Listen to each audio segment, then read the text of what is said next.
Hello guys, இன்னைக்கு என் கையில் இருக்கிறத பார்த்துனே தெரிஞ்சிருக்கும். இன்னைக்கு நம்ம எங்கே வந்திருக்கோம்னு பார்த்தீங்கன்னா, கற்பகம் பைபாஸ்லேருந்து ஜஸ்ட் ஒரு 6 கிலோமீட்டர் வந்தோம்னா அருமையான ஒரு மாந்தோப்பு தாங்க இன்னைக்கு பார்க்க போகிறோம்.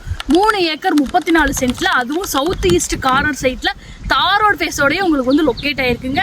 ஃபுல் டீட்டெயில் தெரிஞ்சுக்க மிஸ் பண்ணாமல் வீடியோ பாருங்க. பார்த்தீங்கன்னாவே நல்லா தெரியுங்க. மாங்காய் எல்லாம் பார்த்தீங்கன்னா நல்ல காப்பில் இருக்குங்க. இப்போ சீசன் டைமிங்னால நல்ல ஈல்டு கண்டிஷனில் தாங்க இருக்குது. டோட்டலாக பார்த்தீங்கன்னா ஆல்மோஸ்ட் ஒரு 120 மரங்கள் இருக்குங்க. எல்லாமே பார்த்தீங்கன்னா குட் ஈல்டு கண்டிஷனில் தாங்க இருக்குது. இந்த லேண்டுக்கு நேராகவே பார்த்தீங்கன்னா நேரு காலேஜ், கற்பகம் டு பாலக்காடு பைபாஸ்லேருந்து ஜஸ்ட் ஒரு 20 நிமிஷத்துலேயே நாம் இந்த தோப்புக்கு ரீச் பண்ணிடலாங்க.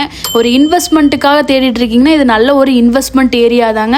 இந்த லேண்டுக்கு ஓனர் என்ன ப்ரைஸ் கேட்குறாருன்னு பார்த்தீங்கன்னா பெர் சென்ட் 1,50,000 ரூபாய் கேட்குறாருங்க. ஸ்லைட்லி நெகோஷியபிள் பண்ணிக்கலாங்க. இந்த லேண்டை பற்றின ஃபுல் டீட்டெயில் தெரிஞ்சுக்க ஸ்க்ரீனில் தெரிய நம்பரை காண்டாக்ட் பண்ணுங்கள். நம்ம சேனலை ஃபஸ்ட் டைம் பார்க்குறீங்கன்னா சப்ஸ்கிரைப் பண்ணிக்கோங்க. அப்போ தான் நம்ம போடுற வீடியோ உங்களுக்கு நோட்டிஃபிகேஷன் வருங்க. தேங்க்யூ ஃபார் வாட்சிங்.